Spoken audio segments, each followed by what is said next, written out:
A powerful CEO unexpectedly meets someone from her past, begins the moment her day fractures in a way spreadsheets never warn you about. She is moving through the city with the practiced invisibility of authority, the kind that bends sidewalks without noticing the bend, when a familiar absence catches her eye. Not a face at first, an omission. A pause where memory refuses to stay quiet. The cart is ordinary, the vendor unremarkable to anyone not carrying 20 years of unfinished thoughts. Yet the geometry of the scene snaps into place with an almost physical force. She slows, the city keeps moving, her assistants keep walking. The future keeps demanding answers, but the past, patient and precise, has stepped into her path. She doesn't announce herself. She doesn't need to. Recognition does the work before language can interfere. The way he stands, the economy of his movements, the restraint that looks like calm until you know it's discipline. This is not nostalgia's soft glow. This is memory sharpened by distance, a blade honed on regret. She watches him sell something simple to strangers who don't know they're standing inches from a history that once believed in forever. When success fails to erase old regrets, enters not as an admission, but as a fact, she has outpaced for years without outrunning. Money can purchase silence, but it can't bribe memory into compliance. Titles can command rooms, but they can't instruct the heart to forget the sound of a laugh that once mattered.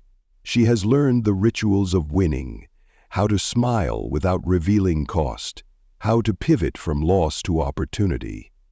But none of it prepared her for the precision of this encounter. Regret doesn't scream, it corrects your posture. It reminds you where you were when you made the wrong choice and how convincingly you told yourself it was right. She feels the arithmetic she's used to trusting fail her. Everything she has accumulated suddenly weighs less than the space between them, and that space feels exacting, almost moral in its demand to be crossed or respected. He does not look up. This is not cruelty, it is survival refined into habit. To acknowledge every familiar face is to invite history into your workday, and history is bad for sales. He counts change with the same care he once applied to plans that never found funding. The city taught him efficiency because inefficiency was punished. He has learned to keep his eyes where the present can be managed, yet the present betrays him. A scent, a cadence of footsteps, the subtle pressure of being observed with intent. He knows without knowing. He recognizes without confirming. There is dignity in not looking, in choosing to keep the boundary intact until it is asked to move. He has built a life that functions without permission, and he will not jeopardize it for the romance of coincidence. She considers the distance as if it were negotiable, like terms on a page. The instinct to solve surges, but this problem resists solutions. She is used to leverage. Here, she has none. She is used to being welcomed. Here, she is an interruption. The power she carries feels counterfeit in this small economy of fruit cups and careful change. She realizes how often she has mistaken momentum for meaning. In rooms where her name opens doors, she learned to equate motion with progress. Standing here, stalled by a memory that refuses to be monetized, she confronts the difference between moving forward and moving away. The past did not chase her. It waited. That patience unnerves her more than accusation ever could. He finishes a transaction and wipes the counter with a practiced swipe, the gesture both maintenance and shield. The city has taught him that time is something you spend whether you can afford it or not. He senses her presence linger, feels the weight of an attention that is not transactional. He does not resent it. Resentment costs too much energy. He has learned the value of neutrality, how it preserves stamina. The discipline that kept him afloat also kept him sealed. He has learned to live with unanswered questions because answers rarely arrive on schedule. He has learned that dignity is not loud, that it looks like continuity when chaos tries to interrupt. When success fails to erase old regrets, tightens its grip on her resolve. She remembers the moment she chose the path that looked like certainty and called it courage. She remembers the silence she used as camouflage, the explanations she rehearsed and never delivered. Regret is not the memory of pain, but the memory of agency, the knowledge that she acted and the outcome belongs to her. She understands now that power delayed does not dissolve. It compounds. Each promotion, each acquisition, each headline pressed the regret deeper into her schedule until it became a background process she forgot to monitor. Seeing him does not resurrect a romance. It audits a life. She rehearses neutrality and fails. Her voice, when it comes, is smaller than she expects, not because she is afraid, but because she is precise. Names are dangerous. They collapse distance. She avoids them. She asks a question that pretends to be about the menu. It is an olive branch, shaped like a transaction, an attempt to meet him on the terms he has set for survival. He answers with professionalism, the kind that keeps the day intact. The exchange is clean. It hurts because it works. The efficiency of it denies her the drama she might have used as an excuse. There is no explosion to blame, no spectacle to hide behind, just a sale and a receipt, and the knowledge that she could walk away again. He notices the tremor she can't quite suppress. He notices because he has learned to read weather quickly. Storms cost time. He recognizes the effort it takes to keep composure when the ground shifts. He remembers the version of himself who believed that proximity could protect a future. That version learned otherwise. He has carried the lesson forward without advertising it. He knows how to make space without surrendering it. He does not owe the past a performance. A powerful CEO unexpectedly meets someone from her past again, this time inside her own body, as a confrontation between who she is and who she learned to be. She realizes that the authority she commands elsewhere does not translate here because this is not a negotiation, it is a reckoning. She cannot outspend time or outmaneuver memory. The city noise recedes, and what remains is the ethical discomfort of wanting something you forfeited. She has spent years believing that growth meant accumulation. Standing here, she recognizes subtraction as a skill she never practiced. To apologize is to reduce oneself without guarantee of return. To explain is to reopen a wound that may prefer scar tissue. He hands her what she asks for and thanks her the way he thanks everyone. The courtesy is equal, the meaning is not. He feels the old anger stir and chooses not to feed it. Anger would simplify this into blame, and blame would cheapen the years he spent building a life that did not depend on outcomes he couldn't control. He has learned that survival is not a prelude to living, it is a form of it. The man he is now exists because he refused to let bitterness write his schedule. He will not let it write this moment either. When success fails to erase old regrets, presses her to choose between repetition and rupture. She could leave. She could protect the narrative she has curated, file this encounter under coincidence, and continue winning in rooms that reward momentum. Or she could risk inefficiency and stay. The city will not notice either way. The consequences will be private, which makes them heavier. She understands that courage is not loud, it is inconvenient. It asks you to remain where walking away would preserve your image. It asks you to speak when silence has been working. She looks at him finally, not to reclaim something, but to acknowledge its existence. The past does not ask for restoration, it asks for recognition.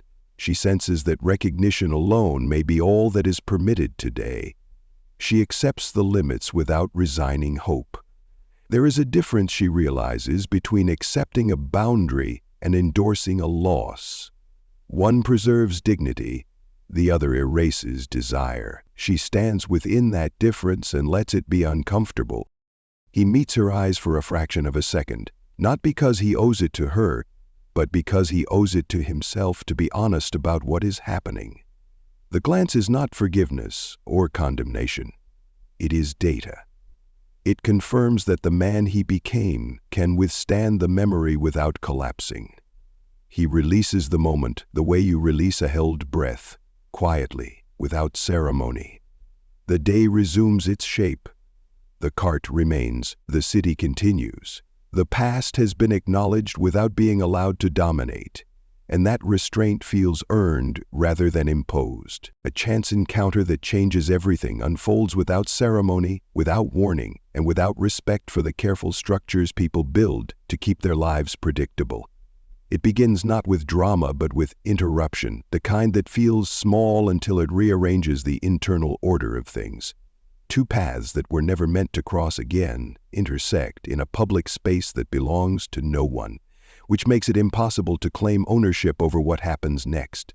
The encounter does not announce itself as important. It disguises itself as ordinary, almost forgettable, until the weight of recognition settles in and reveals how fragile the present really is. What changes everything is not the meeting itself, but the realization that time has not dissolved what was left unfinished.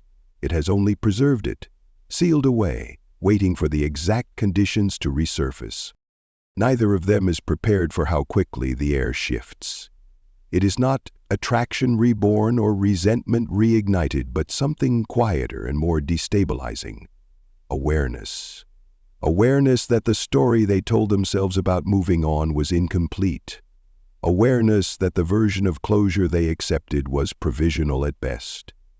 They stand there with years of separate lives between them, each carrying evidence of survival, compromise, and adaptation. The encounter forces a recalibration. It introduces a variable neither had accounted for, the presence of someone who knows who you were before the world taught you how to perform. She feels at first the internal lurch of a system encountering incompatible data. Her life has been built on anticipation, on planning several moves ahead, on minimizing surprise. This moment refuses to be forecast. It scrambles the hierarchy of importance she relies on to make decisions efficiently. Meetings, deadlines, obligations, all of it dims in comparison to the simple, devastating clarity of standing near someone who represents a fork in the road she never revisited. The chance encounter does not ask permission. It does not care that she is no longer the person who stood at that crossroads. It only asks whether the choice she made still defines her. He experiences the change more slowly, like pressure building rather than a sudden impact. His life has trained him to absorb disruption without outward reaction. He has learned that attention is a resource and he does not spend it freely, but recognition is not something that can be rationed. It slips past his defenses and settles somewhere behind the ribs, heavy and unwelcome. The encounter challenges the equilibrium he worked to maintain, not because it threatens what he has now, but because it reminds him of what he learned to live without. The past does not rush him, it simply stands there patient, insisting on being acknowledged. They exchange words that are technically sufficient but emotionally loaded, sentences that carry more subtext than content. Every neutral phrase feels deliberate, every polite response a calculated act of restraint. The chance encounter becomes a test of composure, revealing how much effort it takes to appear unaffected when something fundamental has shifted.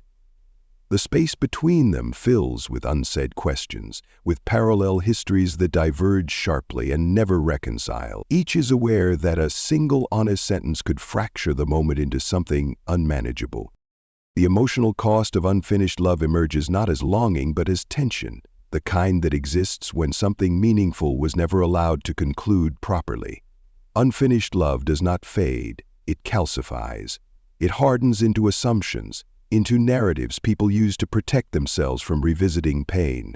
The cost is paid over time, in subtle ways, in guardedness, in choices made to avoid vulnerability, in relationships approached with caution rather than hope. Standing here, both of them feel the weight of what was never resolved, the quiet tax levied on their emotional lives for years.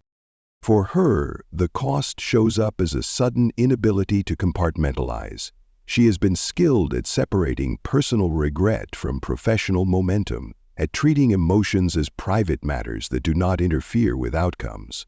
Unfinished love collapses that separation. It refuses to stay in its assigned place. It reminds her that the discipline she prides herself on was forged in avoidance as much as ambition. The encounter exposes how often she equated progress with distance, mistaking movement away from pain for healing. The cost becomes clear in the realization that success did not insulate her from the consequences of emotional abandonment. It merely delayed their reckoning. For him, the cost is written into habits he rarely questions. The way he manages expectations, the way he keeps hope measured and conditional. Unfinished love taught him the danger of assuming permanence, of believing that shared dreams guarantee shared futures.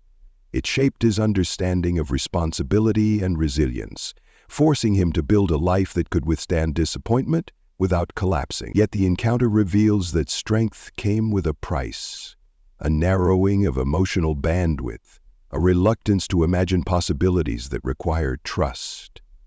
The cost was not paid all at once, but accumulated quietly, shaping who he became. They are both aware that the encounter could end here, preserved as a moment of recognition rather than transformation. That is the safer option, the one that allows unfinished love to remain abstract, contained within memory. But the very fact that they feel unsettled suggests that containment is no longer viable. The emotional cost presses for acknowledgement, not necessarily resolution, but honesty. Each senses that ignoring the moment would reinforce the same pattern that created the unfinished state in the first place. The environment around them continues uninterrupted, which sharpens the intimacy of the moment. People pass by, transactions occur, conversations overlap, all of it indifferent to the internal recalibration taking place.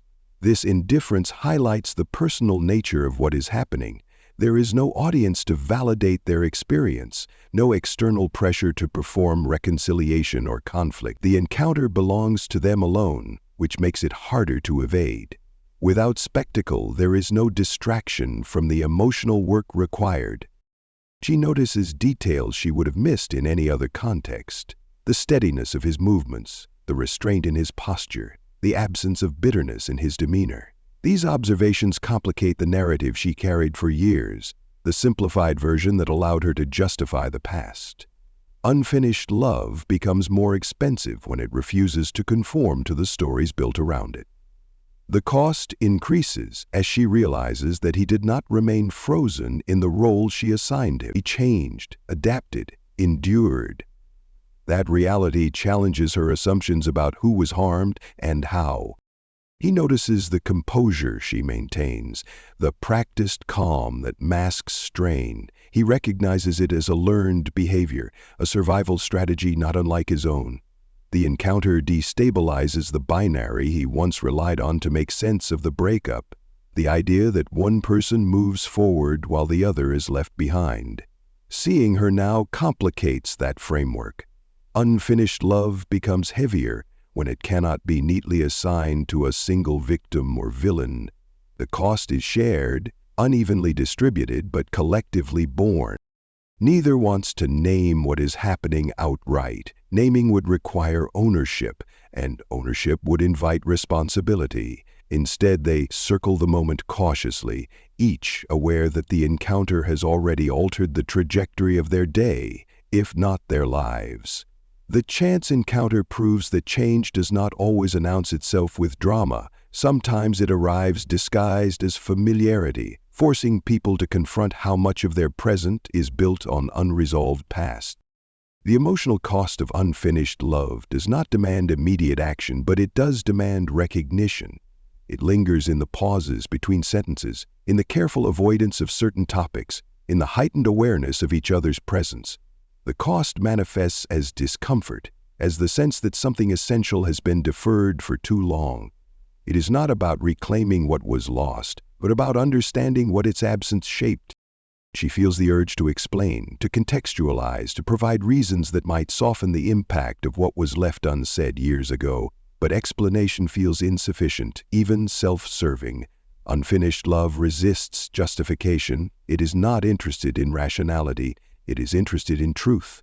The cost of delaying that truth has been cumulative, affecting how she approached intimacy, how she evaluated risk, how she defined fulfillment. Standing here, she recognizes that the encounter has already begun to dismantle the protective narratives she relied on. He feels the temptation to dismiss the moment as coincidence, to preserve the stability he has earned. But dismissal would require denial, and denial feels dishonest in the face of such clear recognition. Unfinished love challenges him to reconsider the boundaries he set not just around others, but around himself. The cost of maintaining those boundaries becomes apparent in the subtle ache of realizing that some parts of his emotional life were sealed off prematurely, not because they were healed, but because they were painful. The encounter stretches on, suspended between acknowledgement and retreat. Neither crosses the line into confession, yet neither remains untouched. The chance encounter that changes everything does so not by resolving the past, but by making it impossible to ignore. The emotional cost of unfinished love continues to surface, shaping the way they stand, the way they listen, the way they measure their words, the way they sense that whatever happens next, whether silence or conversation, distance or engagement, will carry consequences that extend beyond this moment, into choices that have yet to be made, into truths that have yet to be spoken, into lives that are no longer as neatly divided from their histories as they once believed. A man who chose dignity over resentment is not born from indifference, but forged through repeated decisions to refuse the easier emotion. Resentment offers warmth, a sense of righteousness, a narrative where pain becomes proof of virtue. But dignity demands restraint, and restraint costs more in the short term. He learned early that anger could be justified and still be destructive, that carrying it felt powerful until it began to dictate his reactions. Choosing dignity was never about pretending the hurt didn't exist. It was about refusing to let that hurt become the loudest voice in the room. Every day he showed up to work, interacted with strangers, and built a life without theatrics. He was making the same quiet choice to remain intact rather than consumed. His dignity was not performative. It did not announce itself or ask for recognition. It existed in the way he maintained consistency when inconsistency would have been understandable. He did not weaponize his past to extract sympathy or leverage. Instead, he treated it as context, important, shaping, but not entitled to dictate outcomes. There were moments when resentment tried to pass itself off as self-respect, whispering that he deserved to be colder, harder, less forgiving. He recognized the trap. Resentment would have given him an identity rooted in grievance, and he had already lost enough time to explanations that led nowhere. Choosing dignity meant accepting that some questions would go unanswered for years, perhaps forever. It meant living without the relief of confrontation, without the validation of being told he was right to feel wronged. Dignity required patience, not the passive kind that waits for things to improve, but the active kind that keeps building despite uncertainty. He focused on what could be controlled: effort, presence, responsibility. These were not glamorous virtues, but they were reliable. They allowed him to wake up each morning without rehearsing old arguments or imagining alternative histories where justice arrived on schedule. The temptation to resent was strongest during quiet moments, when distractions fell away and memory had room to breathe. In those moments, dignity did not feel noble, it felt lonely. Resentment promised companionship, a familiar voice that echoed grievances back with enthusiasm. He learned to let that voice speak without responding, to acknowledge its existence without granting it authority. This discipline did not erase pain, but it prevented pain from becoming a personality trait. Over time, dignity became less about resistance and more about alignment, a way of living that matched the values he wanted his life to reflect. When the past demands answers, enters not as a dramatic summons, but as an internal pressure that can no longer be ignored. It arrives when circumstances shift, when the distance between memory and present collapses unexpectedly. The past does not knock politely, it asserts relevance. For years he had learned to coexist with unanswered questions, treating them as closed files. He told himself that understanding the reasons behind certain choices would not change the outcomes, and that belief allowed him to move forward. But when the past demands answers, it challenges that assumption, suggesting that unresolved truths still exert influence, whether acknowledged or not. The demand does not come with instructions. It does not specify which questions must be answered or how. It simply makes itself known through discomfort, through the realization that neutrality is no longer sufficient. For him, this demand threatened the balance he had worked hard to maintain. Answering the past meant risking the composure he valued, reopening emotional negotiations he had long since declared settled. Yet ignoring the demand felt like a different kind of risk, one that might erode the authenticity of the life he had built. His dignity complicated this moment. Dignity had taught him to avoid reactive behavior, to think before engaging, to weigh consequences carefully. But it had also unintentionally created a buffer that kept certain conversations perpetually deferred. When the past demanded answers, he had to confront the possibility that dignity without dialogue could harden into avoidance. The distinction mattered. Avoidance protects temporarily, dignity endures. Recognizing the difference required honesty about his motivations, about whether his silence was chosen freely or inherited from old fear. He considered what answering the past might cost. It could destabilize routines, introduce emotional volatility, challenge the self-concept he had refined over time. There was also the risk that answers, once obtained, would not provide relief. They might confirm suspicions without offering closure, or reveal complexities that made forgiveness more difficult rather than easier. The past does not always demand answers to heal. Sometimes it demands them simply to be acknowledged. That ambiguity made the decision heavier. Resentment would have simplified the process. It would have framed the past as an adversary to be defeated, its demands dismissed as manipulative or irrelevant. Dignity required a more nuanced response, one that allowed space for complexity without surrendering self-respect. He understood that answering the past did not mean excusing it. It meant engaging with it on terms that honored his present values rather than his former wounds. This distinction became crucial as he weighed whether to open conversations long avoided. The past, persistent as it was, did not rush him. Its demand was steady, almost respectful, as if acknowledging the care with which he approached decisions. It reminded him that time does not resolve everything by default, that some issues remain intact despite distance. He reflected on how many of his choices had been shaped indirectly by what he never asked, by the assumptions he filled in where explanations were absent. The realization did not invalidate his progress, but it did contextualize it, revealing layers he had not previously examined. Answering the past also meant acknowledging the role dignity had played in his resilience. Without it, resentment might have consumed energy better spent on building stability. Without it, bitterness could have narrowed his perspective, limiting his capacity for empathy. Dignity had protected him, but it was not meant to be a permanent barrier. It was a foundation, not a ceiling. When the past demands answers, it tests whether that foundation is strong enough to support openness without collapsing. He recognized that dignity is not static. It evolves with circumstance. What served him during years of separation and uncertainty might require adjustment now. Engaging with the past did not negate his earlier choices. It built upon them. He could honor the discipline that kept him grounded while still allowing curiosity about unresolved truths. This balance was delicate. Lean too far into engagement, and he risked reopening wounds without safeguards. Lean too far into restraint, and he risked calcifying into emotional immobility.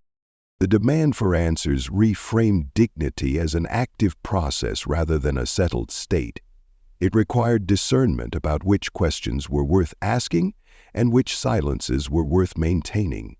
He understood that not every answer deserved pursuit, but some demanded acknowledgement simply because of their enduring influence.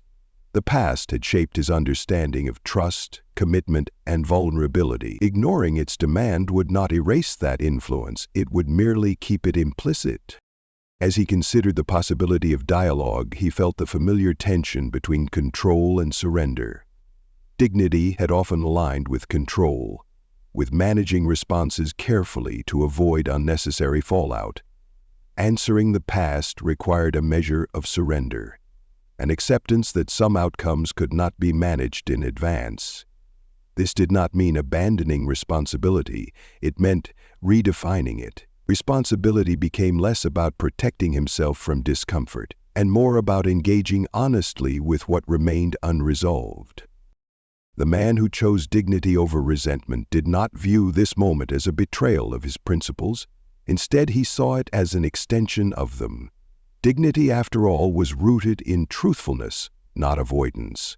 If the past demanded answers, meeting that demand with integrity was consistent with the values he had lived by. The challenge lay in doing so without reverting to old patterns of self-blame or defensiveness, without allowing the conversation to be hijacked by emotions that no longer served him. He prepared himself not for a specific response, but for uncertainty. He accepted that answers might complicate rather than simplify his understanding.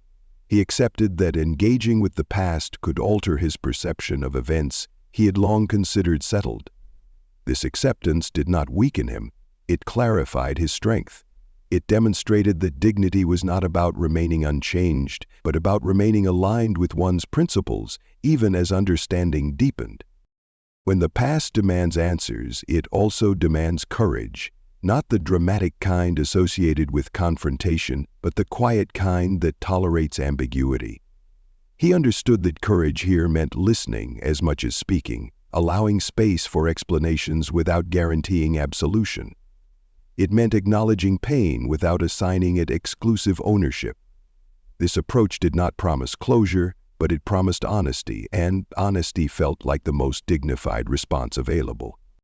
As he stood at the threshold of potential dialogue, he carried with him the cumulative effect of years spent choosing dignity in small, unremarkable ways. Those choices had not insulated him from pain, but they had prepared him to face it without being overwhelmed. The past's demand no longer felt like an intrusion, but like an invitation to integrate experiences that had been compartmentalized for too long.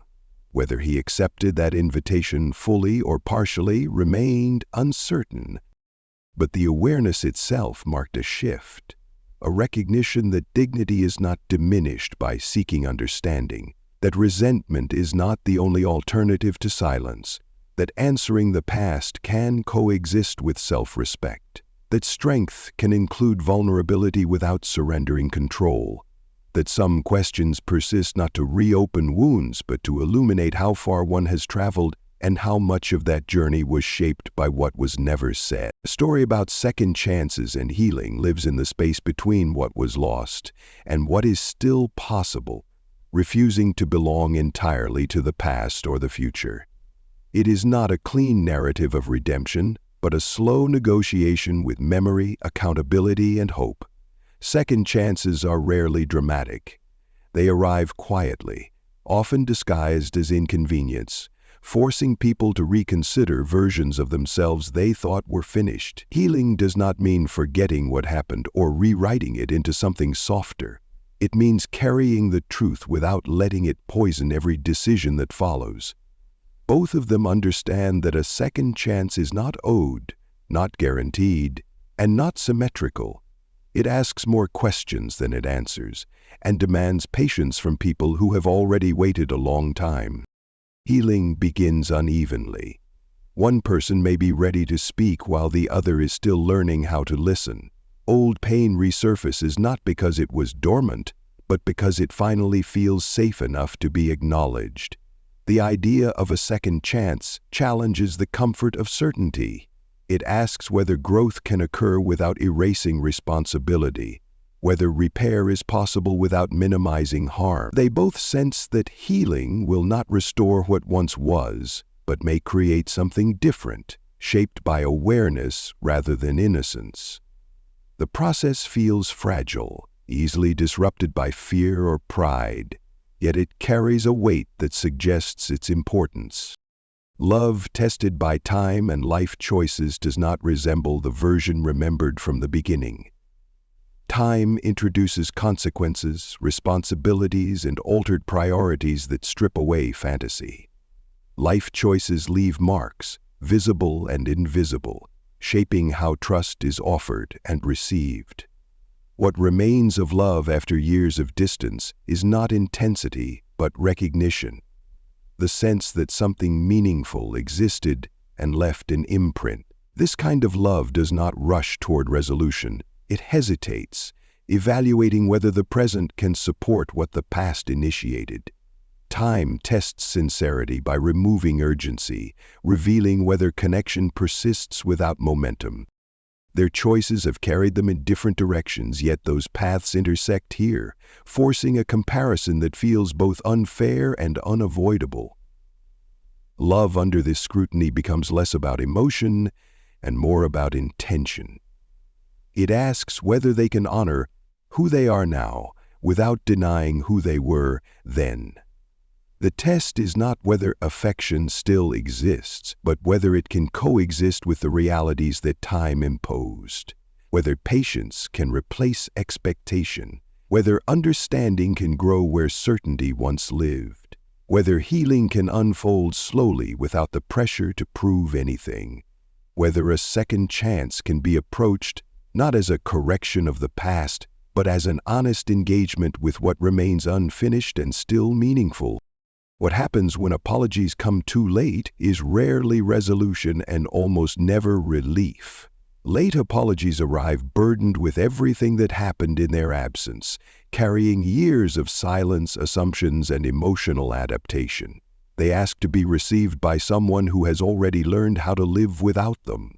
Timing transforms their meaning, turning sincerity into uncertainty, and regret into something that must be evaluated rather than felt. The person offering the apology hopes it will restore balance, while the person receiving it weighs whether acknowledgement now compensates for absence then. The delay forces both to confront how much life continued without reconciliation and whether words can still matter after so much time has passed. The quiet strength of forgiveness is not measured by how quickly it is given, but by how carefully it is considered. Forgiveness does not erase impact or neutralize memory. It simply loosens the grip of resentment. It requires emotional maturity to separate understanding from excusing, to recognize harm without allowing it to define every interaction. This strength often goes unnoticed because it lacks spectacle. It unfolds internally, reshaping boundaries and expectations without public declaration. Forgiveness at this stage is not about restoring what was lost, but about deciding what deserves space moving forward, about choosing clarity over bitterness, about allowing peace to exist alongside unresolved history. An emotional story that stays with you does not rely on shock or spectacle to linger in the mind. It embeds itself quietly, resurfacing at unexpected moments long after the details blur. It stays because it mirrors something unresolved in the listener, something half-remembered and rarely examined. The emotional weight does not come from grand gestures, but from restraint, from the sense that every character is carrying more than they allow themselves to express. This kind of story resists closure because life itself rarely offers neat conclusions. It remains active, continuing its work internally, asking questions instead of delivering answers, inviting reflection rather than satisfaction. You find yourself returning to it not because you want to relive the events, but because the emotions it stirred refuse to settle into a single interpretation. What makes such a story endure is its honesty about complexity. It does not reduce people to heroes or villains, nor does it simplify decisions into right or wrong. Instead, it acknowledges the accumulation of small choices, missed opportunities, and moments of fear that shape outcomes more powerfully than dramatic turning points. The emotional resonance comes from recognition, the awareness that similar crossroads exist in real lives, often unnoticed until it is too late to approach them with innocence. The story stays because it respects the intelligence of the listener, trusting them to sit with ambiguity rather than rushing to comfort them with certainty. As time passes, the emotional story continues to evolve in the mind of the audience. Details take on new significance as personal experiences shift. A line that once seemed incidental begins to feel prophetic. A character's hesitation echoes a hesitation the listener recognizes in themselves. The story becomes less about what happened on the page or screen and more about what it unlocks internally. This persistence is not accidental. It is the result of emotional authenticity, of moments that feel lived rather than constructed. The story does not demand attention, it earns it through resonance. Proof that real connections never truly fade exists in the way memory behaves, refusing to align with logic or intention. Connections formed in moments of genuine vulnerability leave imprints that time cannot erase, only transform. Even when circumstances change and people move on, the emotional architecture of those connections remains intact, influencing perceptions and reactions in subtle ways. The story illustrates this not through declarations but through absence, through the lingering influence of what is no longer present. It suggests that fading is not disappearance, but reconfiguration. Real connections persist because they were never based solely on proximity or convenience. They were rooted in recognition, in being seen and understood without performance. Such connections survive separation because they are internalized, becoming reference points against which future relationships are measured. The story shows how these connections resurface not as longing for what was, but as awareness of what mattered. They inform values, boundaries, and expectations, often without conscious acknowledgement. The persistence of these connections challenges the assumption that time heals all wounds by replacing them with new attachments. Instead, time reveals which bonds were foundational and which were circumstantial. An emotional story that stays with you often refuses to resolve the tension between memory and present reality.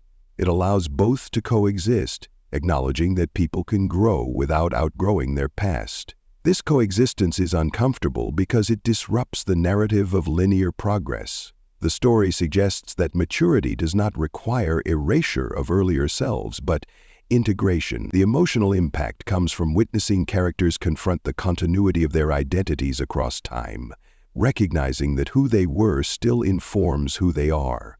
This recognition resonates deeply because it mirrors the audience's own experience of carrying earlier versions of themselves forward.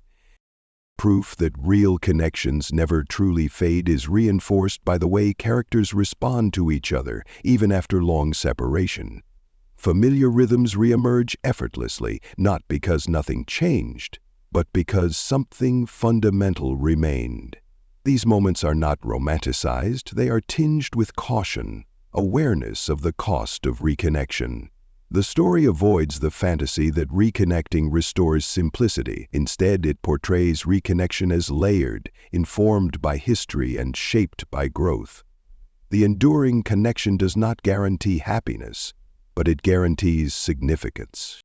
The emotional story lingers because it respects the cost of connection. It acknowledges that forming real bonds requires risk and that the consequences of those risks endure regardless of outcome. The characters' emotional lives are shaped by what they once invested, even when returns were uncertain or delayed. This realism grounds the story, preventing it from becoming escapist. The audience remains engaged because the emotions depicted feel earned, reflecting the complexity of investing in others without assurance of permanence. Proof that real connections never truly fade also emerges in the way absence amplifies understanding, distance clarifies what presence sometimes obscures. When people are no longer part of daily life, their influence becomes more visible in the choices and values they helped shape. The story illustrates this through moments of reflection rather than exposition, allowing the audience to infer the depth of connection from its enduring effect. This subtlety strengthens the emotional impact, making the persistence of connection feel inevitable rather than sentimental. An emotional story that stays with you often resists the urge to provide moral instruction. It does not tell the audience what to feel or how to judge the characters. Instead, it presents situations that invite empathy without demanding agreement. This openness allows the story to linger because it does not exhaust its meaning in a single viewing or reading. Each return reveals new facets, shaped by the audience's evolving perspective. The story becomes a companion to personal growth, offering different insights at different stages of life. The endurance of real connections is also reflected in how characters navigate new relationships. Past connections do not vanish, they become context.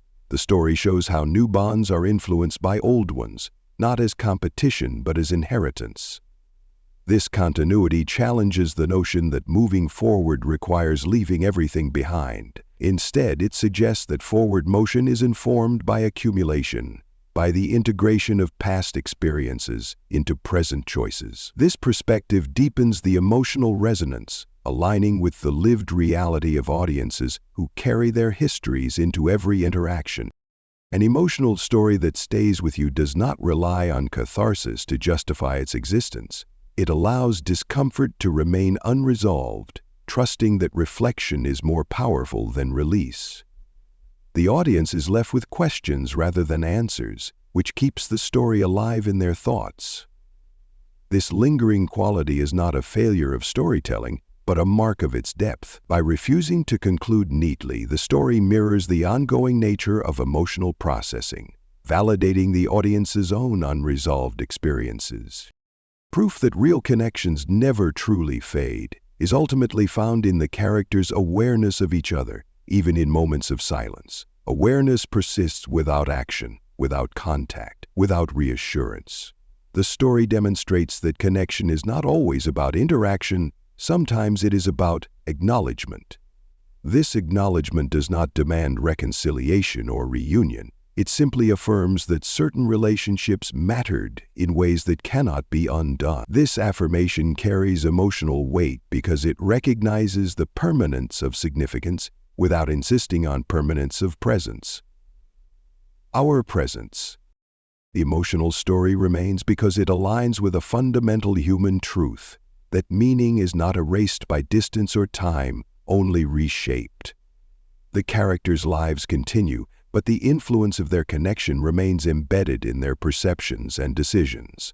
This embedding is subtle, often invisible yet profoundly influential. The audience recognizes this truth intuitively, seeing reflections of their own enduring connections in the narrative. Proof that real connections never truly fade challenges the comfort of finality. It suggests that endings are rarely absolute, that impact outlasts interaction. This challenge resonates because it reframes loss not as disappearance, but as transformation. The story does not deny pain or longing, but it contextualizes them within a broader understanding of continuity. Connections persist as internal reference points, shaping identity and values long after circumstances change. An emotional story that stays with you accomplishes this by honoring memory without idealizing it. It allows the past to be imperfect, acknowledging both its beauty and its harm. This balance prevents nostalgia from overtaking honesty. The story's emotional power lies in its refusal to simplify the past into something purely desirable or regrettable. Instead, it presents memory as a complex influence, capable of offering insight without demanding return. The proof of enduring connection is seen in the character's capacity for recognition. Recognition does not require closeness, it requires truth. When characters recognize each other across time, they validate the reality of what they shared, regardless of outcome. This validation is emotionally potent because it affirms that experiences mattered even if they did not lead to permanence. The audience feels this affirmation deeply as it reflects their own desire for past experiences to be acknowledged rather than dismissed as irrelevant.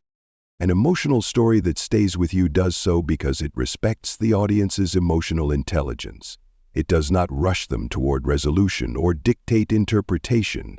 It provides space for reflection, allowing emotions to surface organically.